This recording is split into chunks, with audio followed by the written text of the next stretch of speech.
रायपुर लोकसभा से भाजपा प्रत्याशी ब्रजमोहन अग्रवाल ऐतिहासिक जीत के लक्ष्य के साथ चुनावी समर में पूरी तरह उतर चुके हैं। भाजपा के अजय योद्धा कहे जाने वाले ब्रजमोहन अपने चुनावी कौशल के कारण पूरे प्रदेश में पहले ही चर्चा में रहते हैं।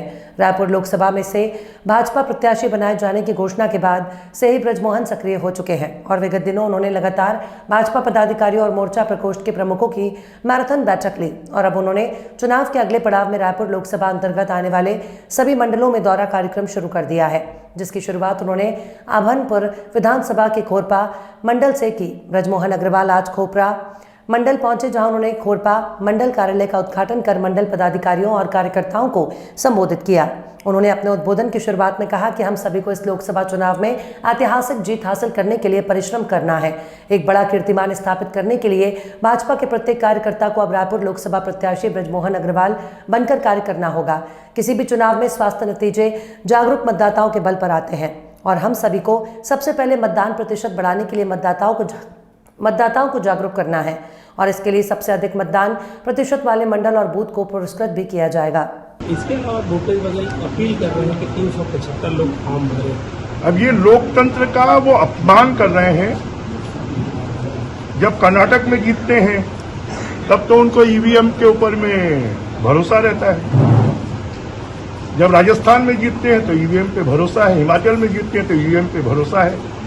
तो मैं तो कहता हूं कि देश की जो चुनाव की प्रक्रिया है वो भारत के संविधान के अनुसार है और उसका विरोध करना, उसका मजाक उड़ाना, ये राष्ट्रद्रोह जैसा काम है। विरोध के दौर जारी बिलासपुर में देखिए, कांग्रेस डूबती हुई नाव है और इसलिए दुर्ग से जो विधायक होते हैं उनको भेज देते हैं नांदगांव, जो दुर्ग से चुनाव लड़ते हैं उनको भेज देते हैं महासमुंद, जो भिलाई से चुनाव लड़ते हैं उनको भेज देते हैं बिलासपुर।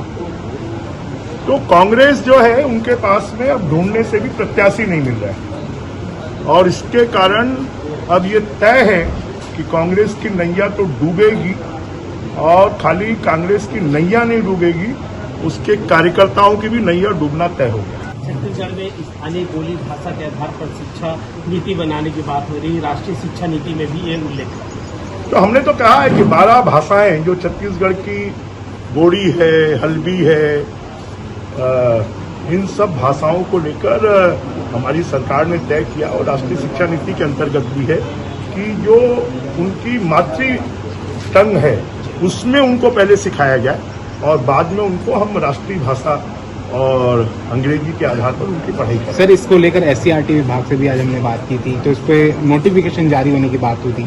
तब तक सर ये तो प्रक्रिया चल रही है जी। और ये प्रक्रिया में जब तैयारी हो जाएगी तब उसका नोटिफिकेशन जारी हो जाएगा। ओके।